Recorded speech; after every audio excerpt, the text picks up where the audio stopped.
ကိုဆရာအပိုင်းနှစ်ကိုသွားမယ်နော် section 2ကိုသွားမယ်ဒီ section 1 9နေရာဆရာတို့လက်ကိုဘယ်လက်ကိုအပြင်ရွတ်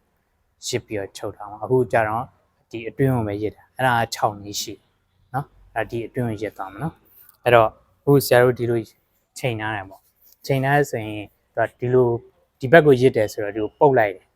ရစ်ပြီးရတယ်ဆရာတို့ဒီသူ့လက်ကောက်ကိုကင်လာပြီးတော့ဒီမှာဂျိုင်းပေါ်နေတက်ညှက်လိုက်ပြီးတော့တက်ပြီးတော့ဒီလက်ကောက်ကိုတွန်းပေးလိုက်အဲ့ဒီညမှာတော့ဒီဘက်ကနေကြည့်ဟိုရစ်လိုက်တယ်ဆိုလက်ကောက်ကိုဒီမှာပြန်ကန်လိုက်တယ်သူ့လက်ကောက်ကိုအပြန်နေကိုကန်လိုက်ပြီးတော့ဒီလက်ကဂျိုင်းပေါ်နေဒီတရောင်ပေါ်နေကြော်ပြီးတော့ညှက်လိုက်ပြီးတော့တက်ပြန်နေဒီဘက်ကိုညှက်ထားပြီးတွန်းပေးအဲဆက်တက်ပြပြန်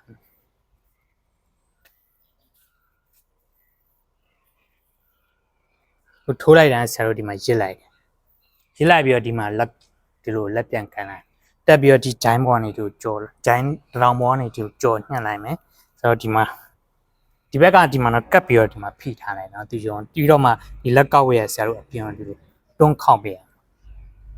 ဒီဘက်ကနေချင်းနော်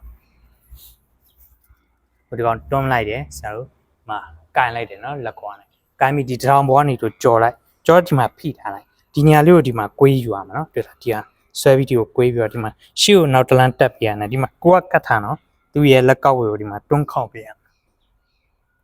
တွေ့လားဒီမှာထိန်းထားရမယ်နော်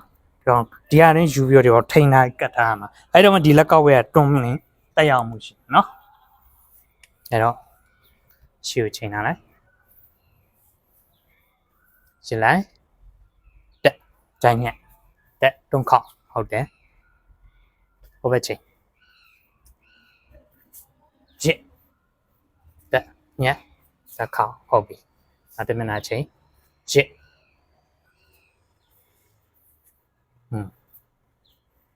ရစ်ဟုတ်ပြီရှေ့ဘက်ပြန်ချိန်ရစ်ဟုတ်ပြီဘာလို့